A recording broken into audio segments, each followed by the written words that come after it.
6. On the second day of their trip to Miami, Leo suddenly came down with a fever.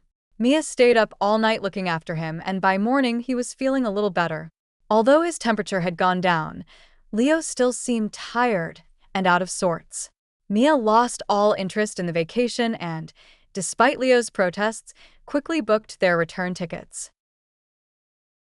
As soon as they got off the plane, Mia received a call from her editor-in-chief, saying the magazine was short-staffed and there was an urgent assignment that required her to travel for work that very evening. Unable to refuse, Mia had no choice but to agree. Leo assured her that his fever had subsided and he just needed to rest, urging her to focus on her work. He arranged for a driver to take Mia back to the magazine to pick up her documents while he took a taxi back to his apartment.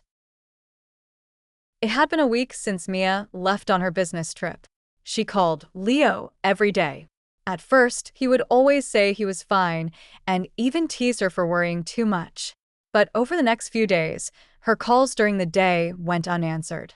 In the evenings, Leo would call back, saying he was busy with work, and after a few quick words, he would rush off the phone. Mia sensed something was off with Leo, but couldn't quite put her finger on it. When her training ended early, she headed home full of anticipation, only to walk into a scene she never saw coming.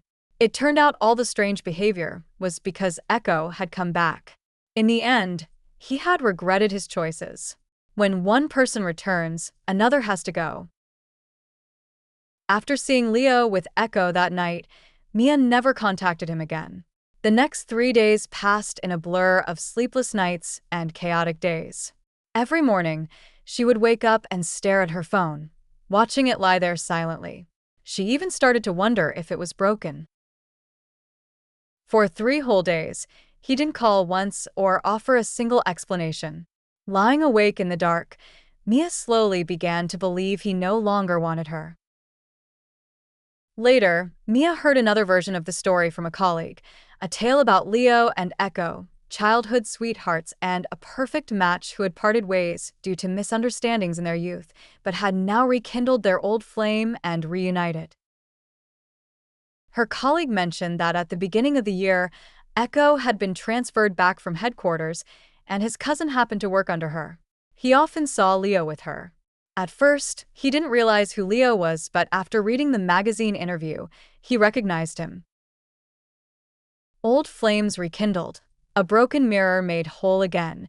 Mia repeated the phrase in her mind. So, in Leo's story, she had never existed at all. All those solemn vows had been nothing but a joke. It turned out that when you meet the right person, you could abandon everything without a second thought.